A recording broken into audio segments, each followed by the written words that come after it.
Are you being crazy? You being crazy, dog? I remember the doctor telling me I was going to be disabled the rest of my life and I would never work again and I probably wouldn't be successful in my relationships. And I just thought, wow, you just kind of, amputated my dreams here. Fortunately, I also had people who said, don't believe that, people get better. And a lot of those were people who were peers, who kind of like helped me along and provided me with a lot of support and told me their own stories, and and I began to have some hope. I was an irritable kid. Things irritated me a lot when I was a kid, so I didn't really seek any kind of professional help for psychiatric disability until I was in my early 30s. It was like chronic stress, chronic irritation, and it was exhausting. I would be so agitated about something that didn't go the way I thought it should. I've been doing patients' rights advocacy for 17 years now.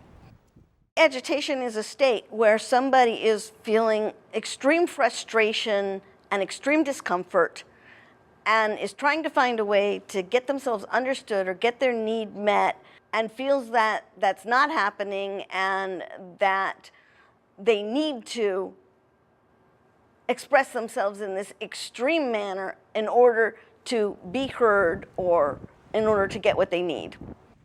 With Shayla, I think the doctors probably should have noted that there was bipolar disorder earlier on. As a child, she had a very hard time calming herself down. Her nervous system was on all the time. It feels horrible. It feels as if everything is irritating every nerve in her body. For me as a parent, it is very distressing.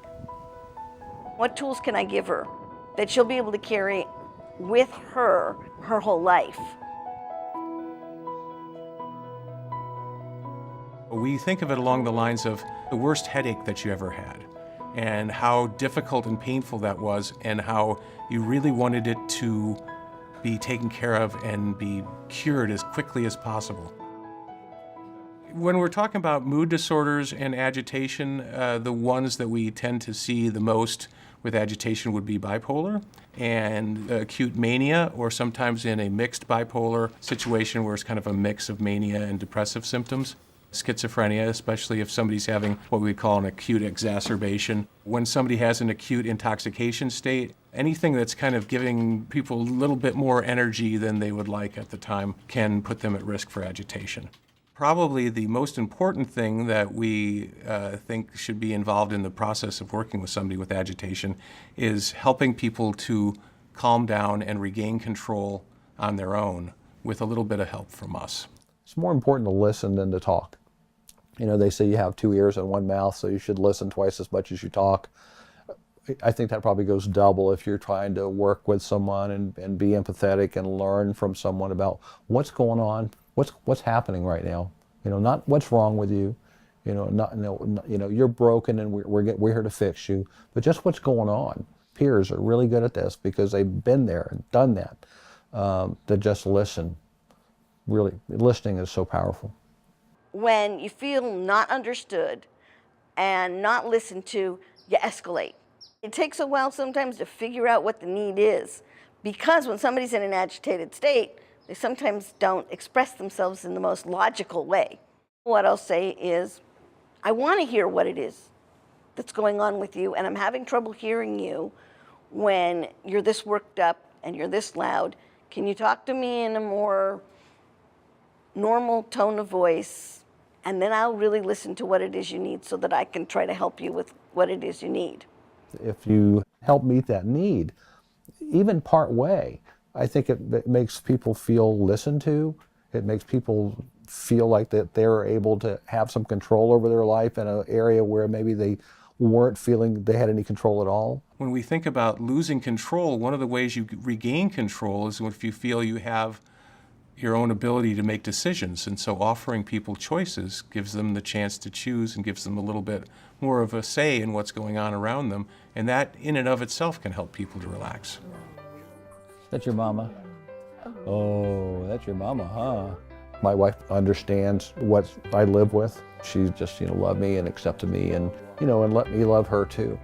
Great example of all the things I mentioned that are helpful, not being judged, knowing what my preferences are. You know, what de-escalation looks like in a marriage is very different than what de-escalation looks like in an inpatient unit. You're averaging now 1 out of 1,000 patients being put into restraints. The nursing staff have gotten so good at de-escalation and calming techniques. A good de-escalation involves empathetic listening, intervening in a calm way, some simple ideas like make sure people feel they have enough space around them, that they're safe. There's de-escalation, there is medication. There's also some things that can just be very helpful for people, such as maybe they want to go to a room and lie down, maybe with the lights dimmed a bit. Sometimes people want to listen to music, maybe just getting away from a stressful situation. This was my first painting. This was the first one I did when I was in the hospital. And I just felt like in a really cold, dark space. You know, it was physically a cold place to be in a cold setting. This was the last painting that I did when I was inpatient before I got discharged. I was trying to capture that I wasn't defined by my illness, and I think that's why I had more, you know, light colored in the background and didn't feel so compelled to paint the whole world black. These are some acrylic pieces here on the wall. Painting really helps me a lot. You know, I go in cycles. I kind of get gloomy, and that's kind of one of the times where I'll say I need to paint. And I like the whole idea of being able to go and buy canvas, and it's very process. Here it's got a lot of texture, and the semicircles up there. The way I like to paint, I have to be very patient about it, and I am. There's a sequence that you have to go through, so it's not necessarily predictable, but you can't get ahead of yourself. And that's not how I've lived my life at all in some ways. You know, I've gotten ahead of myself, but like when I paint, I'm like totally focused and in the moment. I don't notice time going by. So I could be painting for 6 hours, and I just felt like I just sat down. Me and my mom are very spiritual people. I've always called her Mother Nature. Going to the marina, doing photography, being in nature, I can't help but smile. Hearing the wind, looking at her, being happy, spending time outside, you know, like any sun exposure, also specifically. We do just get happy being outside. Mindfulness absolutely is the key to being able to live with a condition that causes agitation. And there are a lot of services offered to people to teach mindfulness. And what they teach in mindfulness is to try to pay attention to how you're feeling, to be able to catch it before it gets to that place. There you go. People get better. Hey, being a ham. What it means for me to be well is different from what another person might mean to be well. Someone may not want to paint at all. Might be the worst thing that's ever happened. They might have had some traumatic experience, you know, and ripped up a painting, or had somebody rip up their painting, and so, you know, painting is not where they want to go, or had a bad experience with a dog or whatever. But I think that everybody has the potential to live the life that they want to live, and it takes work, but it also takes a lot of support, and you really can't do it on your own. People get better.